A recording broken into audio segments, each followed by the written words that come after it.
Je suis maître Laura Dumont, j'interviens pour les passagers qui ont effectué une demande d'indemnisation pour des retards lors de vols aériens via le site Retardvol. Dans quel cas j'interviens?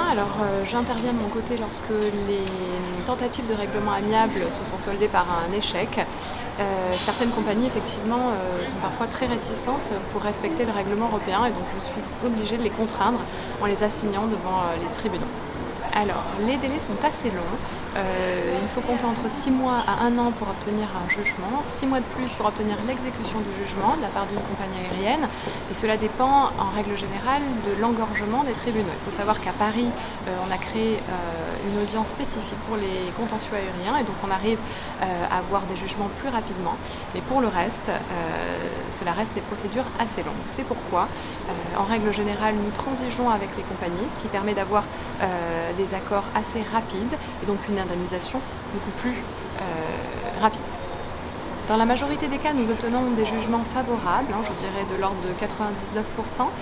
Pourquoi? Parce qu'avant d'introduire une action en justice, nous sélectionnons précisément les dossiers pour lesquels l'indemnité du passager est de droit. Donc nous étudions de manière approfondie l'ensemble des pièces qui nous sont transmises pour pouvoir justement amener vers le juridique essentiellement les dossiers pour lesquels on considère qu'on doit de toute façon obtenir cette indemnité.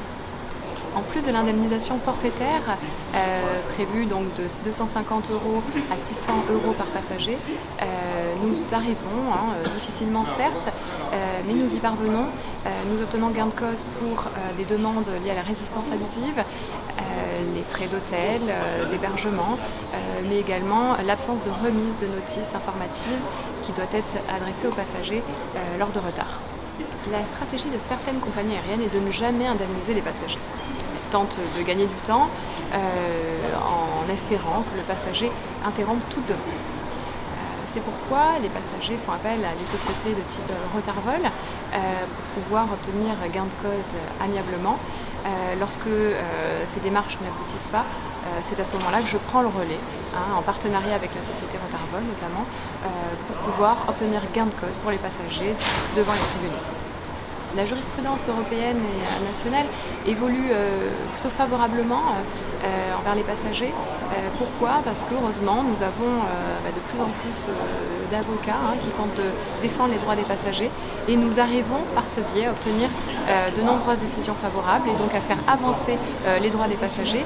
Pourquoi? Parce que le règlement européen, qui est tout de même assez complexe, réserve de nombreux flous juridiques qui doivent être comblés, notamment par la jurisprudence. C'est pourquoi nous allons au bout de nos démarches, parfois même devant la Cour de cassation, pour obtenir des décisions favorables et faire avancer le droit aérien.